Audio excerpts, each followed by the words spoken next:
नमस्कार, mid day prime में आप सभी का स्वागत है। आज आपके साथ मैं हूं असीम मिश्रा। आज तमाम दूसरी अहम खबरों के साथ साथ बात जम्मू कश्मीर की और राहुल गांधी की। दरअसल कांग्रेस के पूर्व अध्यक्ष राहुल गांधी ने कहा है कि वो कई मुद्दों पर सरकार से असहमत हैं, लेकिन ये स्पष्ट करना चाहते हैं कि जम्मू कश्मीर भारत का आंतरिक मामला है और पाकिस्तान या कोई दूसरा मुल्क इसमें दखल नहीं दे सकता। हम राहुल गांधी द्वारा दिए गए इस बयान को समझने की कोशिश करेंगे कि आखिर ये बयान देने में उन्होंने और कांग्रेस पार्टी ने इतनी देर क्यों कर दी। साथ ही बात करेंगे लगातार सामान्य होते जा रहे जम्मू कश्मीर की भी, लेकिन आइए सबसे पहले निगाह डालेंगे इस वक्त की सुर्खियों पर। अनुच्छेद 370 को रद्द किए जाने के खिलाफ दायर याचिकाओं पर सुप्रीम कोर्ट के 5 जजों की संविधान पीठ अक्टूबर महीने में करेगी सुनवाई। मामले पर शीर्ष अदालत ने केंद्र सरकार को भेजा नोटिस। जम्मू कश्मीर में हालात सामान्य होने के बावजूद पाकिस्तान ने राहुल गांधी के बयान को आधार बनाकर यूएन को लिखी चिट्ठी। भाजपा ने राहुल गांधी पर साधा निशाना, कहा भारत विरोधी दुष्प्रचार के लिए पाकिस्तान राहुल गांधी के बयान का कर रहा है इस्तेमाल। उपराष्ट्रपति एम वेंकैया नायडू ने कहा जम्मू कश्मीर भारत का अभिन्न अंग। कहा अब बात सिर्फ पाक अधिकृत कश्मीर पर होगी। केंद्रीय गृह मंत्री अमित शाह ने कहा देशव्यापी परामर्श के बाद सीआरपीसी और आईपीसी में होगा जरूरी बदलाव। कहा पुलिस सुधार है लगातार चलने वाली एक सतत प्रक्रिया। सरदार पटेल की गुजरात स्थित स्टैच्यू ऑफ यूनिटी को टाइम मैगजीन को दुनिया की 100 सबसे बढ़िया स्थलों की सूची में शामिल होने और पास में ही सरदार सरोवर बांध के पहली बार लबालब भर जाने पर पीएम मोदी ने जताई खुशी। लोगों से इन जगहों की खूबसूरती का दीदार करने का किया आह्वान। रूस के मॉस्को के 2 दिवसीय दौरे पर विदेश मंत्री एस जयशंकर आज अपने समकक्ष सर्गेई लावरोव से करेंगे मुलाकात। वाल्डाई डिस्कशन क्लब कार्यक्रम में जयशंकर ने हिंद प्रशांत क्षेत्र को बताया भारत और विश्व के लिए बहुत ही अहम। और चांद के और भी नजदीक पहुंचा चंद्रयान 2। तीसरी कक्षा में पहुंचकर पूरा किया एक और ऑपरेशन। 30 अगस्त को चंद्रयान 2 को चांद की चौथी कक्षा में भेजा जाएगा।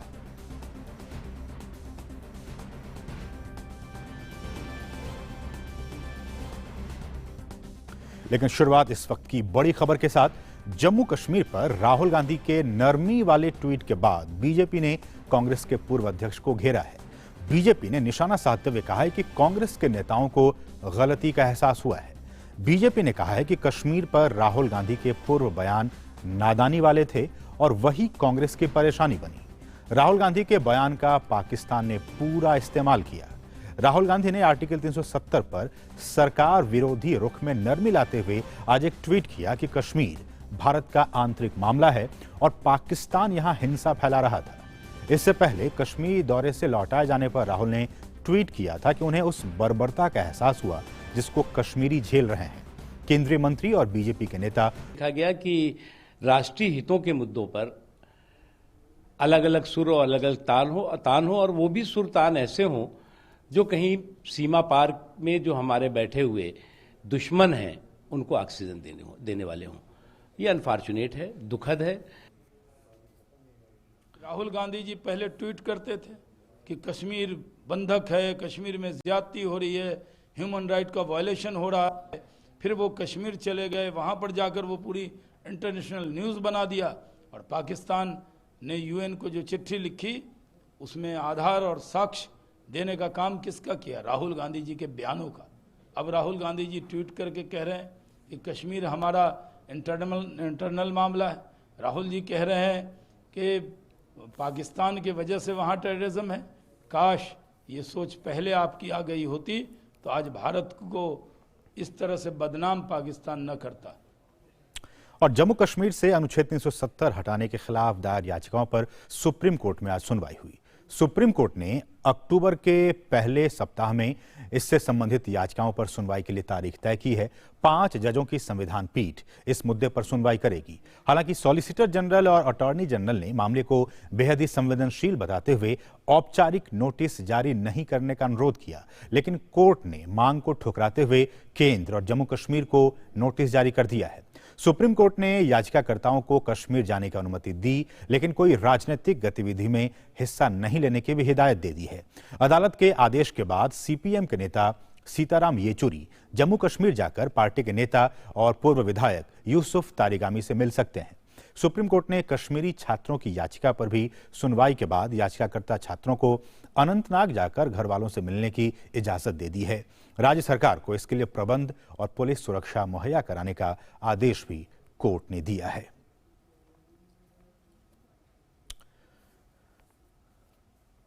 और हमारे साथ हमारे सहयोगी विकास सारथी इस पर ताजा अपडेट के साथ मौजूद हैं। विकास, जिस बात का जिक्र सुप्रीम कोर्ट ने कहा है कि आप वहां पे जाइए, पॉलिटिकल पार्टीज को, खासकर सीताराम येचुरी को, कि आप वहां पे जाइए, आप जिनसे मिलना आप मिल सकते हैं, लेकिन किसी भी तरह की राजनीतिक गतिविधि में आप वहां पे संलिप्त नहीं हो सकते हैं। क्या कुछ मायने निकाले जाएं इसके? देखिए, कोर्ट ने ये बात साफ की है कि सीताराम येचुरी को जो इजाजत मिली है वो उनको अपने नेता और जो पूर्व विधायक हैं यूसुफ तारिगामी, उनसे मिलने के लिए दी जा रही है अनुमति, और वो इस बात का ध्यान रखें कि किसी भी तरह की दूसरी एक्टिविटीज में वो शामिल ना हो।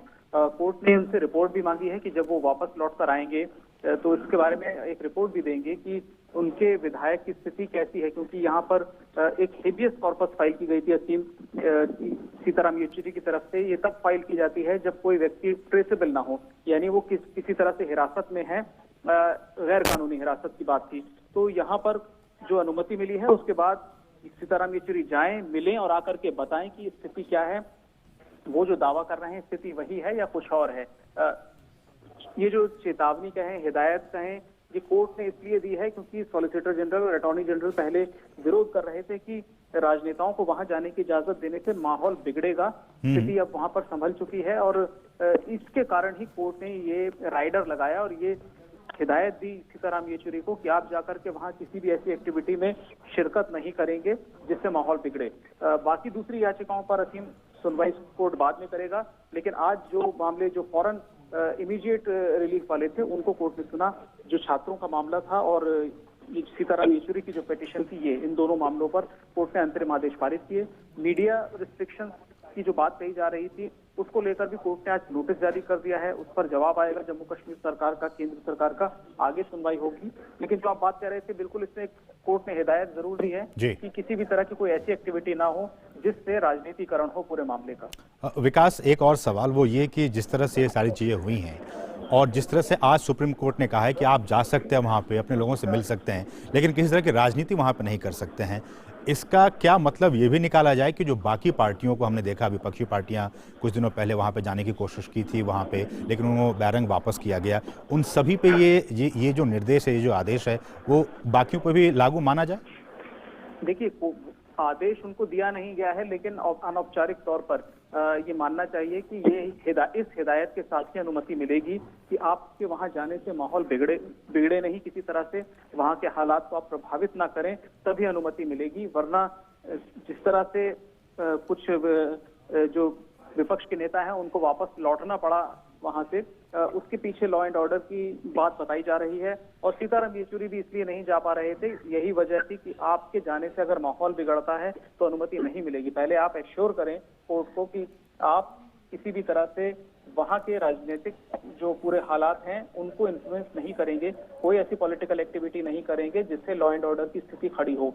तो बाकी लोगों को यहाँ पर कोर्ट ने सीधे आदेश नहीं दिया है क्योंकि वो लोग पार्टी नहीं है इस मामले में, लेकिन आप कह सकते हैं कि ये प्राथमिक शर्त है, ये प्राइमरी कंडीशन है कि अगर आप जाना चाहते हैं तो आप इस बात का भी पूरा ख्याल रखेंगे कि आपके आने जाने से किसी भी तरह से घाटी में माहौल नहीं बिगड़ना चाहिए। एक और आखिरी सवाल विकास, वो ये कि जिस तरह से कोर्ट ने ये कहा है कि बाकी जो याचिकाएं हैं 370 को लेकर, उस पर सुनवाई संविधान की जो संवैधानिक बेंच है 5 जजों की, वो अक्टूबर के पहले हफ्ते में करेगी, इसको लेकर कुछ अपडेट आपके पास?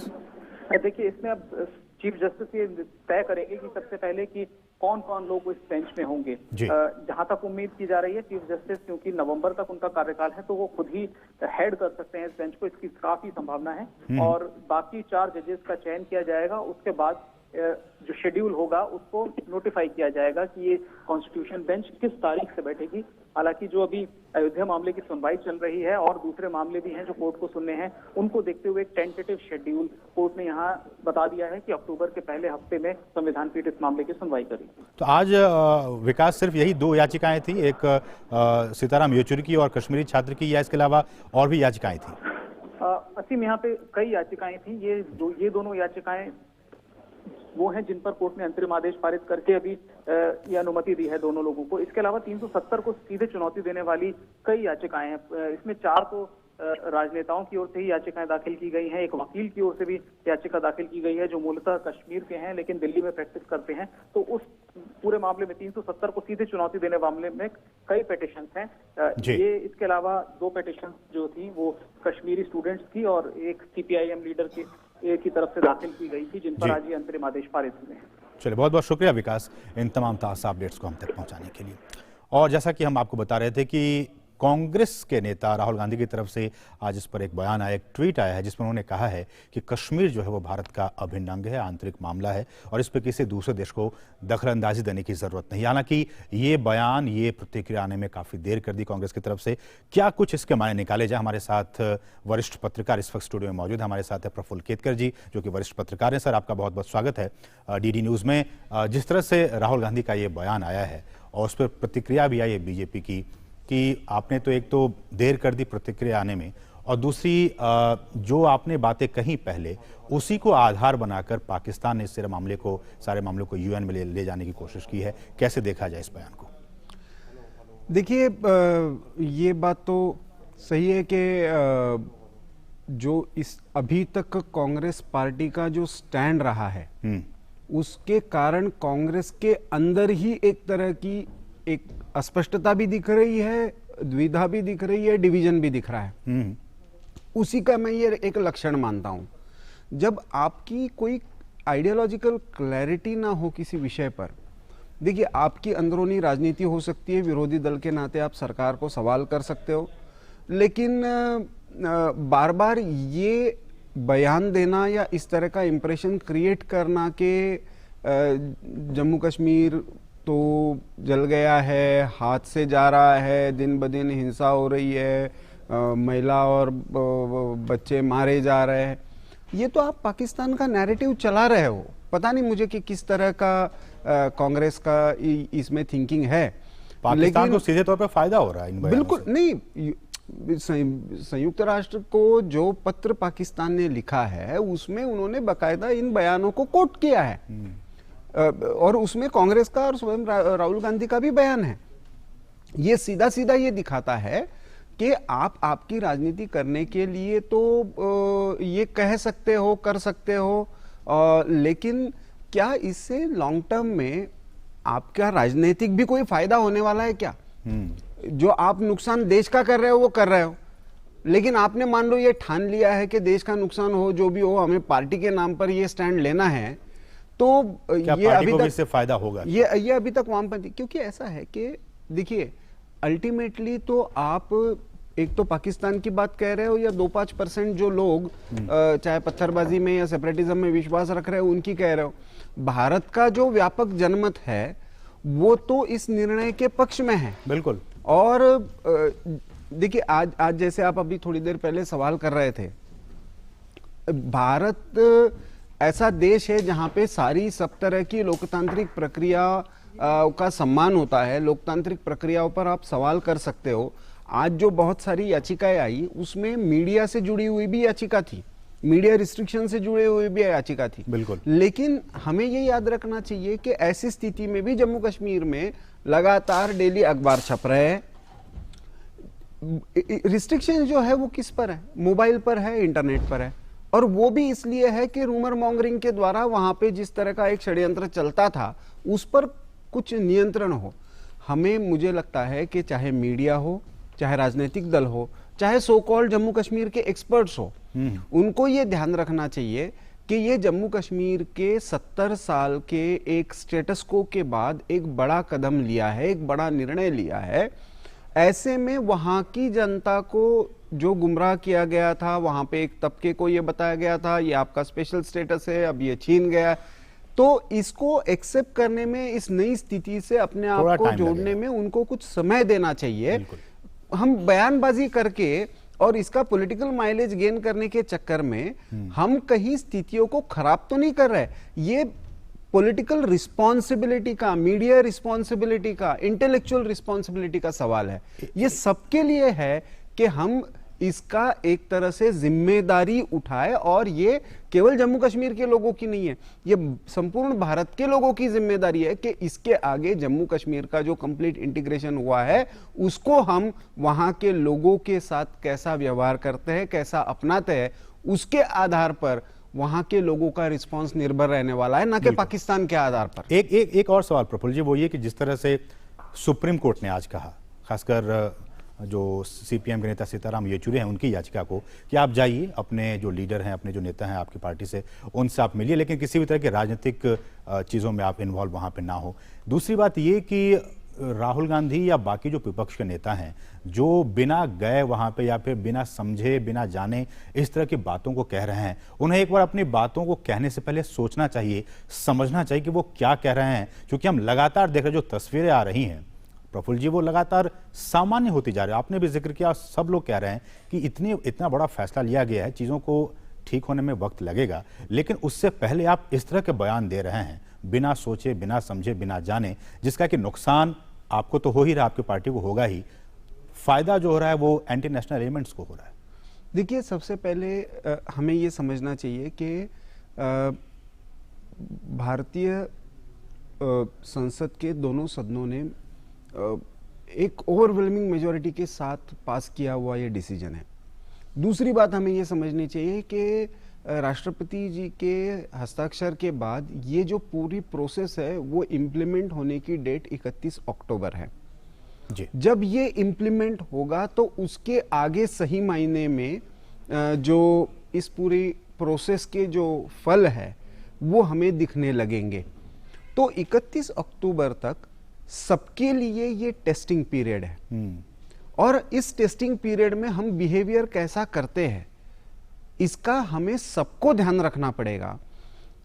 मैं जैसे बार बार कह रहा हूं कि आपको यदि कोई बताया जाए, कोई बताने लगे कि आपका कोई एक विशेष चीज है जिसको आपको गलत होने के बाद भी स्पेशल है करके आपको गुमराह किया जाए, उससे आपके बहुत सारे अधिकार छीने जा रहे हैं। जैसे आज बहुत सारे लोग आए हैं, सुप्रीम कोर्ट में याचिका दाखिल कर रहे हैं जी। क्या वो लोग जानते नहीं है कि 370 के कारण उनकी याचिका दिल्ली तक आने में भी बहुत सारे रिस्ट्रिक्शंस थे? बिल्कुल। आज भारत के संविधान के सारे अधिकार उनको प्राप्त होंगे, भारत के संसद द्वारा पारित किए गए सारे कानून उन पर लागू हो पाएंगे। तो ऐसे स्थिति में मुझे लगता है कि इसमें जल्दबाजी करने के बजाय इसको थोड़ा सा, जिसको अंग्रेजी में सिप इन कहते हैं, उस निर्णय को एक तरह से स्वीकार करने का एक समय, उचित समय जम्मू कश्मीर बहुत ही छोटी सी टिप्पणी है प्रफुल्ल जी, लगता है कि आपको कांग्रेस से चूक हो गई इन सारी चीजों को हैंडल करने में, और तब जाके ये बहुत देर के बाद ये प्रतिक्रिया आई है? देखिए, कांग्रेस के पास अभी बहुत सारी समस्याएं है, नेतृत्व का अभाव है, संगठनात्मक एक तरह से पकड़ ढीली हो चुकी है, लेकिन इसका सबसे बड़ा कारण जो है वो लैक ऑफ आइडियोलॉजिकल क्लैरिटी है जी। आप सेक्युलर बनने की कोशिश करोगे, फिर सॉफ्ट हिंदुत्व प्ले करोगे, आप अपीजमेंट का पॉलिटिक्स करोगे, उसके नाम पर आप जम्मू कश्मीर पर गलत स्टैंड ले लोगे। ये सारा जब आप करते हो तो मुझे लगता है कि ये कंफ्यूजन आपके कार्यकर्ताओं में ज्यादा बढ़ता है और पाकिस्तान को फायदा होता है, उसके सिवा इसका कुछ नहीं होता। शुक्रिया प्रफुल्ल जी, हमारे पास समय की कमी है, बहुत बहुत शुक्रिया इन तमाम बातों को हमसे साझा करने के लिए। और यहाँ रुकेंगे छोटे से ब्रेक के लिए, आप देखते रहिए मिड डे प्राइम।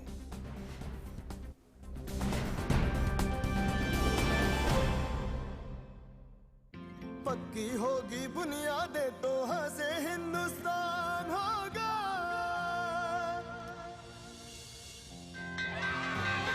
करो शुरुआत करो तो पक्की बात वनडे सीमेंट, एक परफेक्ट शुरुआत।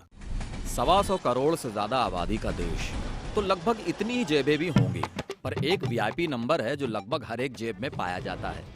उसे दिखाओ तो बैंक में खाते खुल जाते हैं आसानी से, अपने हक के पैसे सीधे खातों में आ जाते हैं आसानी से, बैंक हमारे दरवाजे तक पहुंच जाता है, इनकम टैक्स वेरिफिकेशन भी हो जाता है आसानी से। इसीलिए कहते हैं भैया, आधार अपना लो, फायदे में रहोगे।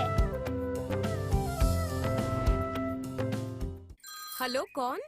नमस्कार मैडम। जी हम 10, वही जो बच्चों को देते हैं बड़ा कार्ड। सोचा आपको बता दें कि हम फिर मिलने आ रहे हैं आपके बच्चे से, उसकी तबीयत बिगाड़ेंगे। दस्त ऐसे दस्तक देकर नहीं आते, तो दस्त के लिए तैयार रहना। घर में ORS और जिंक है ना?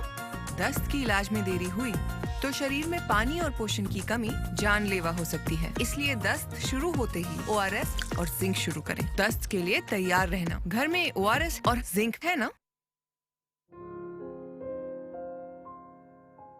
खाने पीने के बिल पे जो सर्विस चार्ज लगाते हैं, इसे चुकाना या न चुकाना ये ग्राहक की मर्जी है। जो ग्राहक से जबरदस्ती सर्विस चार्ज लगाएगा, अनफेयर ट्रेड प्रैक्टिस का वो दोषी माना जाएगा। रेस्टोरेंट द्वारा ऐसा करने पर ग्राहक कंज्यूमर फोरम यानी उपभोक्ता मंच की शरण ले सकता है। सर्विस चार्ज जरूरी नहीं, ग्राहक की मजबूरी नहीं। ग्राहक जागो।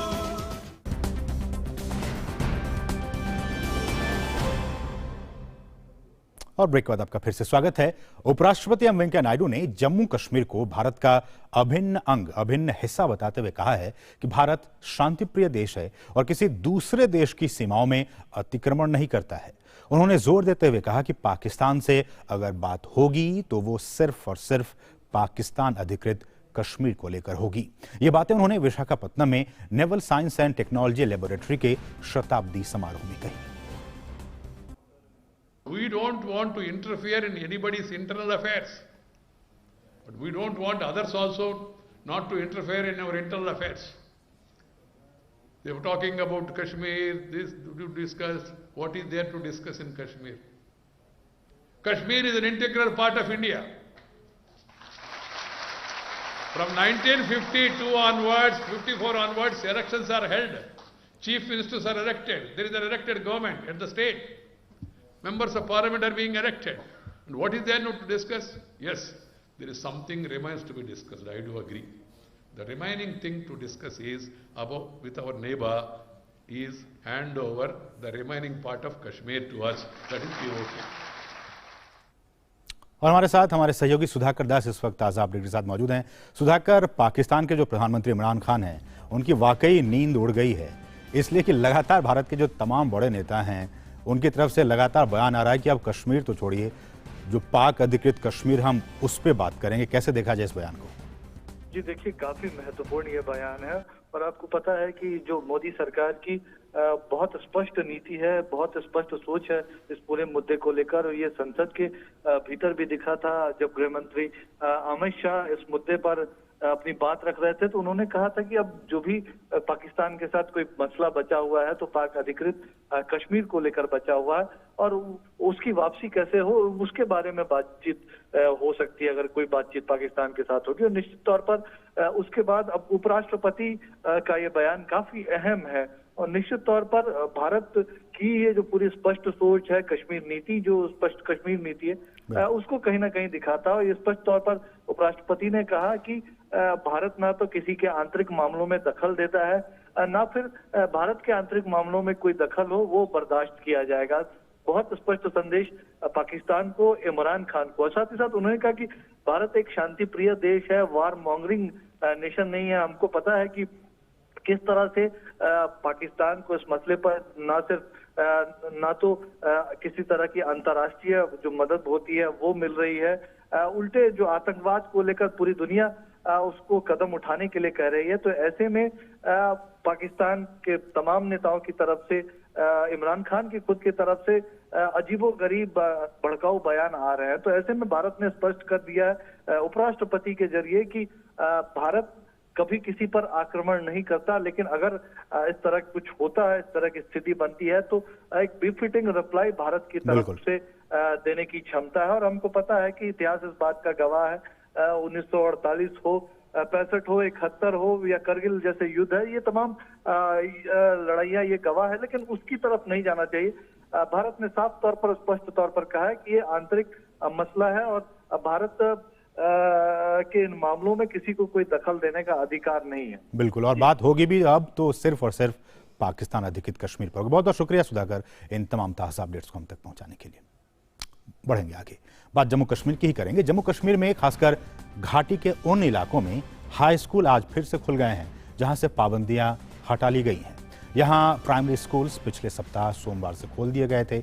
कश्मीर के शिक्षा निदेशक यूनुस मलिक ने कल बताया कि पिछले एक हफ्ते में स्कूलों में शिक्षकों की उपस्थिति में काफी सुधार हुआ है। अभी 3037 जो प्राइमरी स्कूल्स हैं और 774 माध्यमिक विद्यालय हैं। विद्यार्थियों की उपस्थिति भी लगातार धीरे धीरे बढ़ती जा रही है। इस बीच कल तक 10 और पुलिस थाना क्षेत्रों से पाबंदियां हटा ली जाएंगी।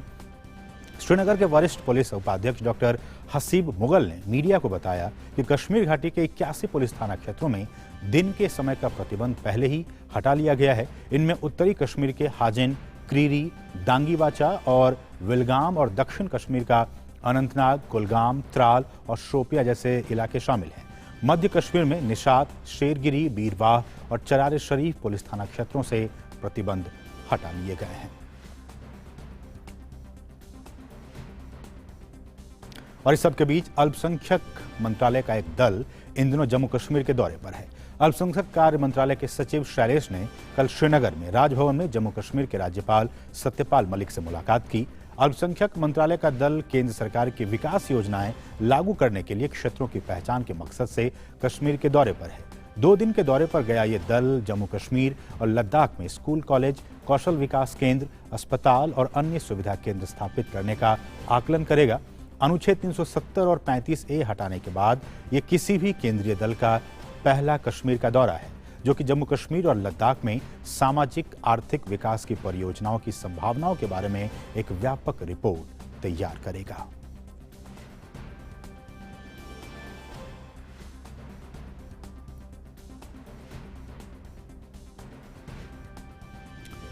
केंद्रीय गृह मंत्री अमित शाह दिल्ली में आयोजित पुलिस अनुसंधान और विकास केंद्र के 49वें स्थापना दिवस समारोह में शामिल हुए।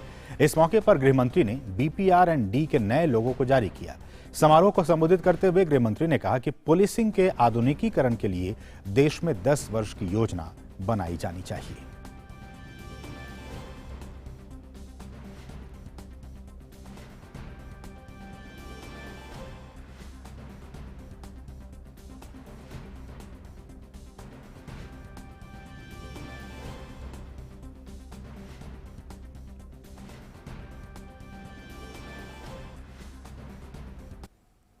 जो मॉडर्नाइजेशन का काम आप 7 स्तंभों के अंदर कर रहे हैं, weapons, ballistics, traffic and transport, building and design, uniform, life science and electronic equipments, ये 7 विभागों के अंदर थोड़ा सामंजस्य रहे, एक दूसरे का सभी के साथ रिलेशनशिप है, तो इसको स्तंभ मानने की जगह एक रिलेटिव दृष्टि से मॉडर्नाइजेशन की पूरी स्कीम हमारी बने, एक होलिस्टिक अप्रोच से मॉडर्नाइजेशन को देखना चाहिए। कंप्लीट पुलिसिंग, कंप्लीट पुलिस की व्यवस्था एक राज्य के करने के अंदर 10 साल का राज्य का मॉडर्नाइजेशन का प्लान बनाना चाहिए और इसी प्रकार से संपूर्ण देश को पुलिसिंग की दृष्टि से कंप्लीट करने के लिए 10 साल का एक प्लान बनाना चाहिए। मैं मानता हूं तभी जाकर मॉडर्नाइजेशन सही मानों में सफल होगा। और गृहमंत्री ने उत्कृष्ट योगदान के लिए पुलिस अधिकारियों को पुरस्कार भी प्रदान किए।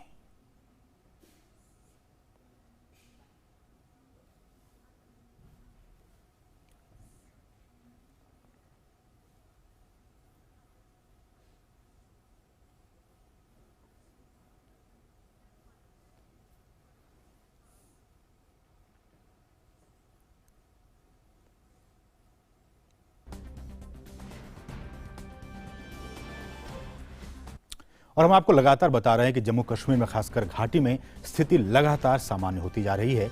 और इस वक्त क्या कुछ ताज़ा अपडेट है, आज इस वक्त हमारे साथ हमारे सहयोगी अनुज यादव सीधे कश्मीर से हमारे साथ जुड़ गए हैं।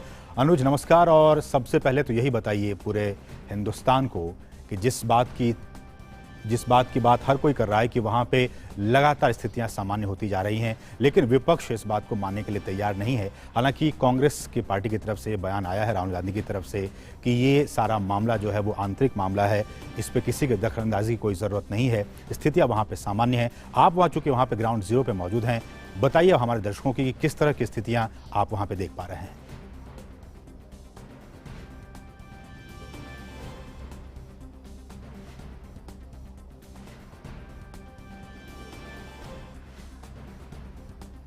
देखिए, कश्मीर से एक अच्छी खबर यह है कि कल प्रशासन की तरफ से जितने भी हायर स्कूल हैं उन सभी को आज से खोल दिया गया है, क्योंकि इससे पहले प्राइमरी स्कूलों को खोला गया था, अब हायर स्कूल को भी खोल दिया गया है।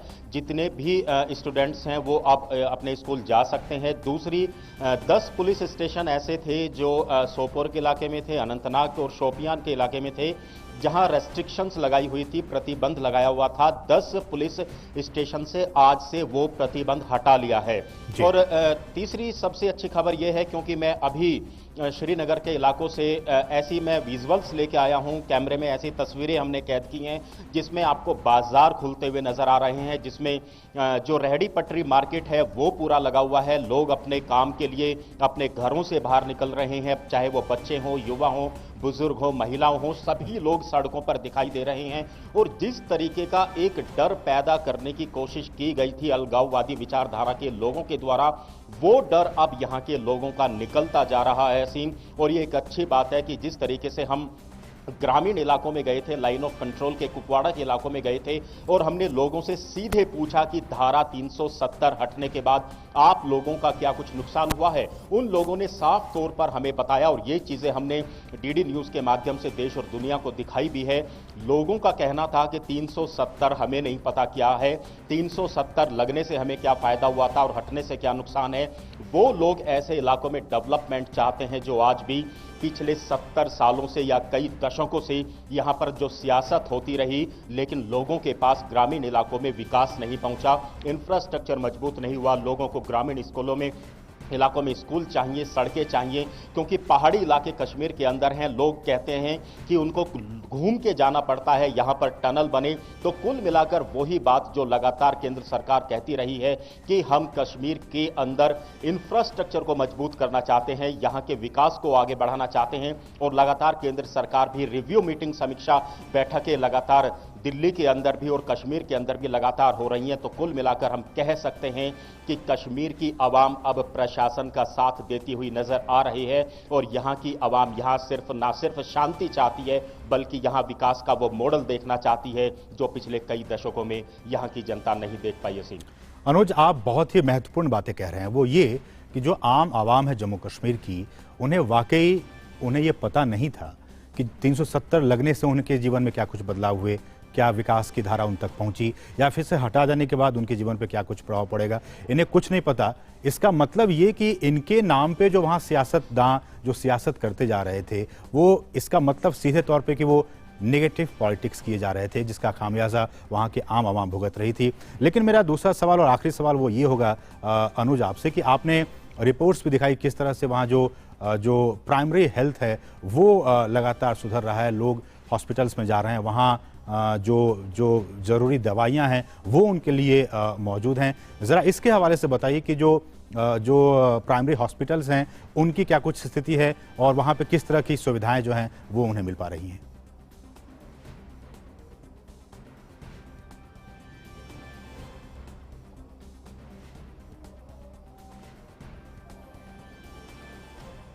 देखिए असीम, चाहे प्राइमरी हेल्थ सेंटर हो या जिला अस्पताल हो या केमिस्ट की दुकानें हो, किसी भी तरीके से कोई दिक्कत यहाँ के लोगों को नजर नहीं आ रही है। और अभी हमारे जो सहयोगी अजय विक्रम हैं, कल वो गए थे, बारामूला के इलाके में गए थे, उन्होंने जाकर वहाँ पर अस्पतालों का उन्होंने तस्वीरें ली थी। वहाँ पर लोग आ रहे हैं, दवाइयाँ दी जा रही हैं। कुछ समय पहले इस तरह की खबरें आई थी कि केमिस्ट की दुकानें जो हैं वो बंद हैं, अस्पतालों में दवाइयाँ नहीं हैं, लेकिन वो तस्वीरें भी हमने दिखाने की कोशिश की थी और दिखाई थी डीडी न्यूज़ के माध्यम माध्यम से, चाहे प्राइमरी हेल्थ की बात करें, प्राइमरी एजुकेशन की बात करें, किसी भी तरह का कोई रेस्ट्रिक्शन नहीं है। लोगों को सारी जितनी भी एसेंशियल नीड्स हैं वो सारी उपलब्ध कराई जा रही हैं। हाँ, एक बात जरूर है जो बिल्कुल आपने भी सही कहा कि शायद लोगों को 370 हटने से नुकसान नहीं हुआ, उन सियासतदानों को जरूर नुकसान हुआ है जो 370 के ऊपर यहां पर कई दशकों से राजनीति करते आ रहे थे। और जिस तरह की तस्वीरें अब आप कश्मीर की देख रहे हैं, यहां की आवाम की तस्वीरें देख रहे हैं, निश्चित तौर पर यहां के लोग आज भी कहते हैं कि यहां की भारतीय सेना जो यहां की मदद करती है, खासतौर से उन ग्रामीण इलाकों की जो बर्फबारी के दौरान 6 महीने बंद हो जाते हैं, यहां जनजीवन आज भी अगर चलता है तो यहां जम्मू कश्मीर प्रशासन के माध्यम से, यहां की सेना के माध्यम से चलता है। वो लोग तारीफ करते हैं कि हमें काफी फायदा होता है और आने वाले समय में जीवन फिर से जिस तरीके से पटरी पर लौटता हुआ नजर आ रहा है, ये एक अच्छे संकेत हैं। और उन लोगों को एक हम कह सकते हैं कि उन लोगों के शायद मुंह बंद हो जाएंगे डीडी न्यूज के माध्यम से जब वो तस्वीर देखते हैं कि यहाँ की जनता खुश नहीं है, यहाँ की जनता परेशान है, सब कुछ सामान्य तौर पर चल रहा है। थोड़ा समय और लगेगा पूरी तरीके से कश्मीर की रौनक वापस लौटने में, और निश्चित तौर पर उन तस्वीरों को भी हम दिखाएंगे। बहुत बहुत शुक्रिया अनुज, इन तमाम ताज़ा अपडेट्स को ग्राउंड जीरो यानी कि श्रीनगर से हम तक पहुंचाने के लिए। बढ़ेंगे आगे। मानव संसाधन विकास मंत्री डॉक्टर रमेश पोखरियाल निशंक ने आज दिल्ली में स्कूल शिक्षा यानी कि शगुन पोर्टल का शुभारंभ किया। इस पोर्टल से केंद्रीय विद्यालय, नवोदय विद्यालय और सीबीएसई के साथ साथ राज्यों के स्कूल भी जुड़ेंगे। इसकी बदौलत स्कूलों पर निगरानी रख पाना और भी आसान होगा और शिकायतों का समाधान भी हो सकेगा। इस मौके पर मानव संसाधन मंत्री ने कहा कि समाज और देश की उन्नति उसकी शिक्षा पर निर्भर होती है और ये प्रयास गुणवत्ता सुधारने की ओर एक महत्वपूर्ण कदम है।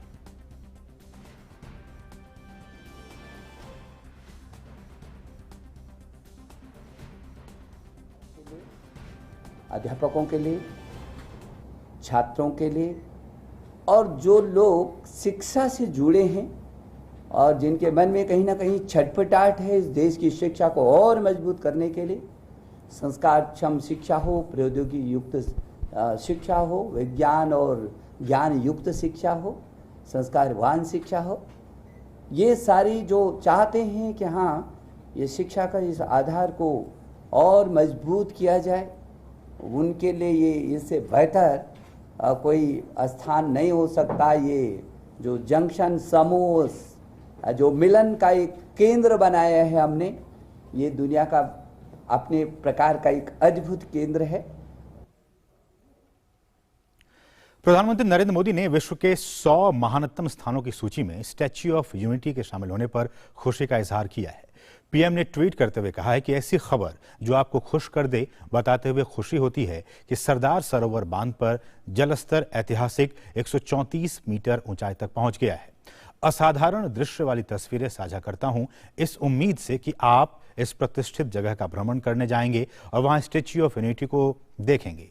स्टैच्यू ऑफ यूनिटी को लेकर बड़ी खबर है कि टाइम मैगजीन की 100 शीर्ष दर्शनीय जगह 2019 की लिस्ट में शामिल और कुछ ही दिन पहले एक ही दिन यहां पर रिकॉर्ड 34,000 लोग आए। लोकप्रिय पर्यटन स्थल के रूप में इसे उभरते देखकर काफी खुश हूं।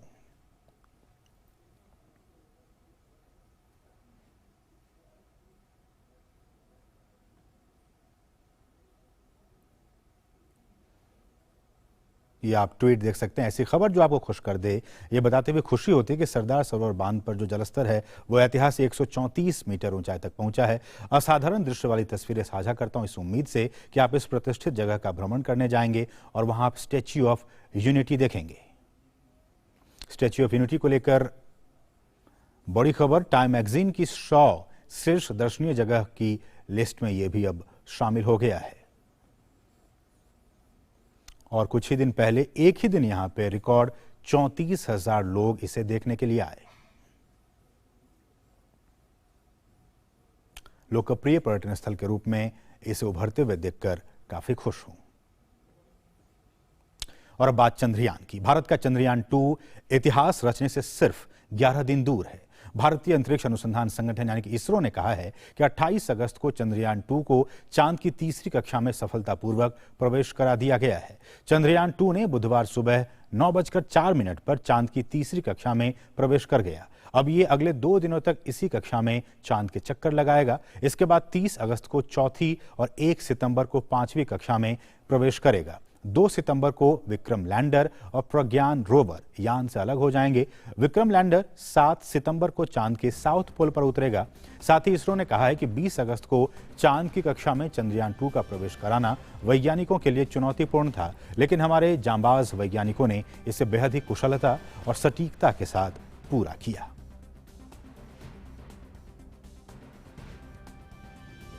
और यहाँ रुके एक और छोटे से ब्रेक के लिए आप देखते रहिए डीडी न्यूज।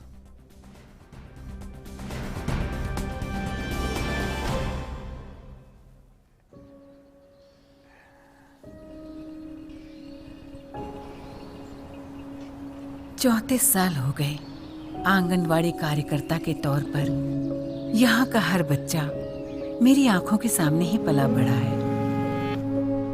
कल यहाँ से जाने के बाद क्या यही गांव वाले मेरा योगदान याद रखेंगे?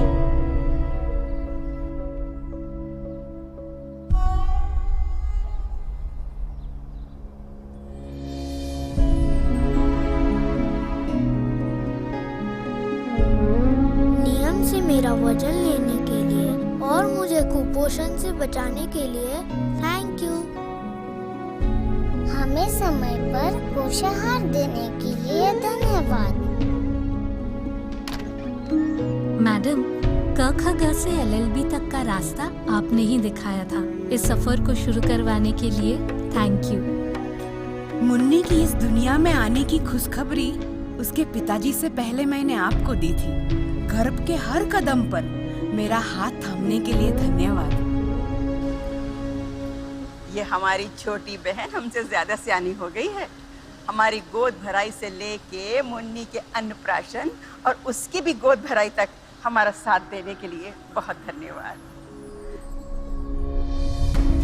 क्या आप जानते हैं कि गर्भ से जीवन के पहले 1000 दिन बच्चे के पोषण और दिमागी विकास के लिए महत्वपूर्ण होते हैं और उसके भविष्य को आकार देते हैं। कृष्णा देवी की तरह भारत में रोज 13 लाख आंगनवाड़ी कार्यकर्ता एक लक्ष्य के साथ घर से निकलती हैं। हजारों माओं और बच्चों के भविष्य को संवारने का लक्ष्य। उनका हौसला बनाए रखने के लिए आप भी अपने गांव की आंगनवाड़ी कार्यकर्ता का हाथ बटाएं। उनको धन्यवाद कहिए। पक्की होगी बुनियादें तो हंसे हिंदुस्तान होगा। पहल करो शुरुआत करो, करो तो पक्की बात करो। पहल करो शुरुआत करो, करो तो पक्की। वंडर सीमेंट, एक परफेक्ट शुरुआत। आपका लेटर। सबरे नमस्ते, हम हैं बस जो आपके बच्चे को कर देते हैं बस। याद होगा आपको, अभी तो आपकी मुन्नी के साथ हंस खेल के गए थे। हम फिर से आ रहे हैं उससे मिलने। जल्द मिलते हैं। दस्त ऐसे दस्तक देकर नहीं आते। दस्त के लिए तैयार रहना। घर में ORS और जिंक है ना? दस्त की इलाज में देरी हुई तो शरीर में पानी और पोषण की कमी जानलेवा हो सकती है। इसलिए दस्त शुरू होते ही ORS और जिंक शुरू करें। दस्त के लिए तैयार रहना। घर में ORS और जिंक है ना? ई शॉपिंग साइट पर श्वेता ने देखा एक सुंदर हार। उसका डिजाइन देखकर हो गई वो बेकरार। झटपट उसने बुक किया और एडवांस में पेमेंट किया। लेकिन ये क्या, ये नहीं था वो हार जिससे श्वेता को हुआ था प्यार। शॉपिंग साइट के इस व्यवहार से श्वेता तो हुई हैरान परेशान। आप भी शॉपिंग साइट से खरीदारी करते समय रहें सावधान। जानें उनके नियमों को, टर्म्स एंड कंडीशंस का रखें ध्यान। जागो ग्राहक जागो।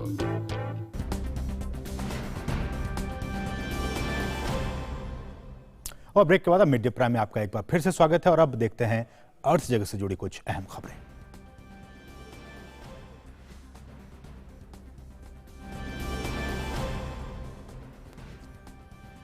और इसके लिए हमारे साथ हमारी सहयोगी आंचल स्टूडियो में पहुंच गए। आंचल, नमस्कार। शुक्रिया असीम। और आर्थिक जगत में तमाम जो बड़ी खबरें हैं आइए उनको देख लेते हैं। सड़क परिवहन और विमानन क्षेत्र से भारी प्रतिस्पर्धा का सामना कर रही रेलवे अब यात्रियों को आकर्षित करने के लिए भारी छूट दे रहा है। शताब्दी, तेजस और गतिमान एक्सप्रेस के टिकटों की बिक्री बढ़ाने के लिए रेल विभाग ने इन ट्रेनों के किराए पर 25% तक की छूट देने का फैसला किया है। ये छूट AC chair car, executive chair car seat वाली ट्रेनों के बेस किराए पर दी जाएगी। जीएसटी, रिजर्वेशन शुल्क, सुपरफास्ट किराया और अन्य शुल्क अलग से लगेंगे। योजना लागू होने के बाद उस ट्रेन में जो ग्रेड डिस्काउंट या फ्लेक्सी फेयर जैसी कोई अन्य छूट होगी उसे लागू नहीं किया जाएगा। नागरिक विमानन मंत्री हरदीप सिंह पुरी ने कहा कि अगले कुछ सालों में देश में यात्री विमानों की संख्या बढ़कर 2000 तक पहुंच जाएगी। जेट एयरवेज की उड़ान कार्य बंद करते समय ये संख्या 540 थी। साथ ही पुरी ने कहा कि दुनिया के ज्यादातर देशों में हवाई अड्डे पर्यावरण के अनुकूल होने जा रहे हैं, यानी कि ग्रीनफील्ड एयरपोर्ट्स। सार्वजनिक क्षेत्र के बैंक पंजाब नेशनल और साथ ही इलाहाबाद बैंक ने अपने खुदरा ऋण को रिजर्व बैंक की रेपो दर से जोड़ने की घोषणा की। इससे इन बैंकों का कर्ज सस्ता हो सकता है। पंजाब नेशनल बैंक ने पीएनबी एडवांटेज योजना पेश की है। ये एक खुदरा ऋण योजना है जो कि रेपो दर से जुड़ी है और लगातार जो आरबीआई गवर्नर है वो बैंकों से कह चुके हैं कि वो अपनी दरों को कम करने के लिए रेपो दर से जोड़े और इसका फायदा जो आम उपभोक्ता है, आम ग्राहक है, उन तक पहुंचाएं। तो आज व्यापार प्राइम में बस इतना ही। वापस चलते हैं बाकी की खबरों के लिए असीम के पास। बहुत बहुत शुक्रिया आंचल, इन तमाम ताज़ा अपडेट्स को हम तक पहुंचाने के लिए। और अब बात उन खबरों की जो दुनिया भर में सुर्खियों में छाई हुई हैं।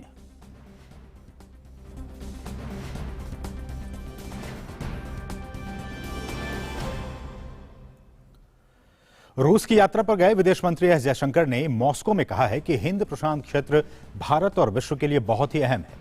उन्होंने कहा कि बदलती दुनिया से नई अवधारणा और दृष्टिकोण सामने आए हैं और हिंद प्रशांत उनमें से ही एक है। वाल्डाई डिस्कशन क्लब में उनमें से एक अवधारणा हिंद प्रशांत पर चर्चा हुई।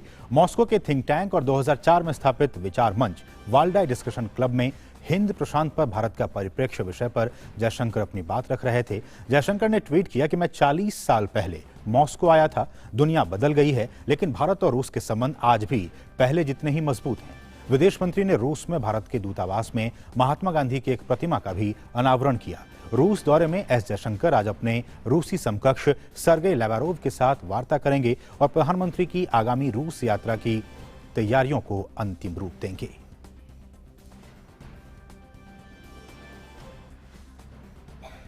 अमेज़न के वर्षा वन में लगी आग लगातार बढ़ती जा रही है। संकट गहराने पर भी ब्राजील के राष्ट्रपति बोल्सोनारो के नखरे कम होते नहीं दिख रहे हैं। पर्यावरण को बचाने के लिए पैसे की व्यवस्था में कटौती के आरोप झेल रहे राष्ट्रपति की $2 करोड़ की मदद स्वीकार करने के लिए शर्तों की लंबी लिस्ट है। ब्राजील के राष्ट्रपति बोल्सोनारो ने फ्रांस के राष्ट्रपति एमेनुअल मैक्रों से उन्हें झूठा कहने पर माफी की मांग की है। साथ ही उन्होंने G7 देशों के मदद प्रस्ताव को भी काफी कम कहा है और इस बात पर भी जोर दिया है कि अंतर्राष्ट्रीय मदद की राशि पर ब्राजील का ही कंट्रोल होगा। वे लंबे समय से कहते रहे हैं कि यूरोपीय देश ब्राजील के प्राकृतिक संसाधनों पर कब्जा करने की कोशिश कर रहे हैं। अमेजन के वर्षा वन में लगी आग से चिंतित देश लगातार मदद कर रहे हैं। पेरू और कोलंबिया ने कल अमेजन से जुड़े देशों से आग पर होने वाली राष्ट्रपति की बैठक में शामिल होने का आग्रह किया और दुनिया के सबसे बड़े जंगल को बचाने के लिए एक इकरारनामा तैयार करने को कहा है। इस बीच मौसम विभाग ने बताया कि अमेजन में 10 सितंबर तक होने वाली हल्की बारिश से फिलहाल कोई राहत नहीं मिलने वाली है। मई महीने से इस आग से अब तक 12 लाख हेक्टेयर या 4000 वर्ग मील से अधिक जंगल को बर्बाद कर दिया है। पिछले साल इसी अवधि की तुलना में ये आग दोनों क्षेत्र में लगी है, जिससे हर कोई चिंतित है। और ब्राजील में आग अक्सर गर्मी के मौसम में लगती है, लेकिन ब्राजील की अंतरिक्ष एजेंसी द्वारा जारी उपग्रह के आंकड़ों के मुताबिक इस साल आग में 80% की बढ़ोतरी हुई है। और अब खेल जगत की कुछ अहम खबरें।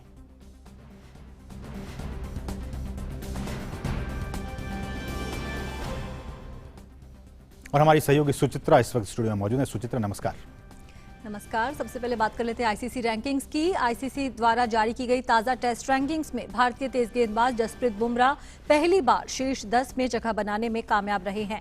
वहीं भारतीय कप्तान विराट कोहली ऑस्ट्रेलिया के स्टीवन स्मिथ पर 6 अंक की बढ़त के साथ बल्लेबाजों की रैंकिंग्स में पहले स्थान पर बने हुए हैं। रैंकिंग में हालांकि सबसे ज्यादा फायदा बेन स्टोक्स को हुआ है, जिन्होंने हरफनमौला और बल्लेबाजों की रैंकिंग में करियर का सर्वश्रेष्ठ स्थान हासिल किया है।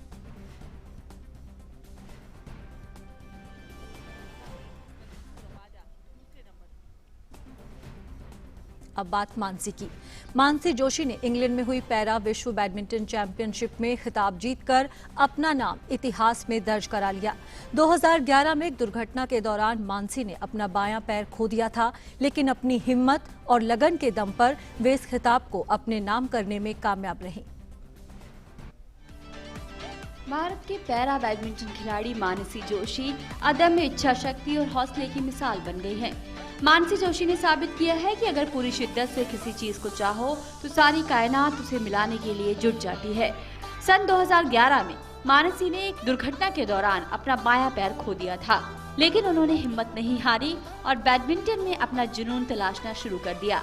बायां पैर खो देने के बाद भी मानसी ने अपना पहला पैरा बैडमिंटन विश्व चैंपियन खिताब जीतकर इस सपने को सच किया है। उन्होंने महिला एकल वर्ग के फाइनल मुकाबले में हमवतन पारुल परमान को 21-12-21 से हराया। इस खिताब को जीतने के बाद जोशी ने कहा कि मैंने बहुत कठिन ट्रेनिंग की है। मैंने एक दिन में 3 सेशन ट्रेनिंग की है।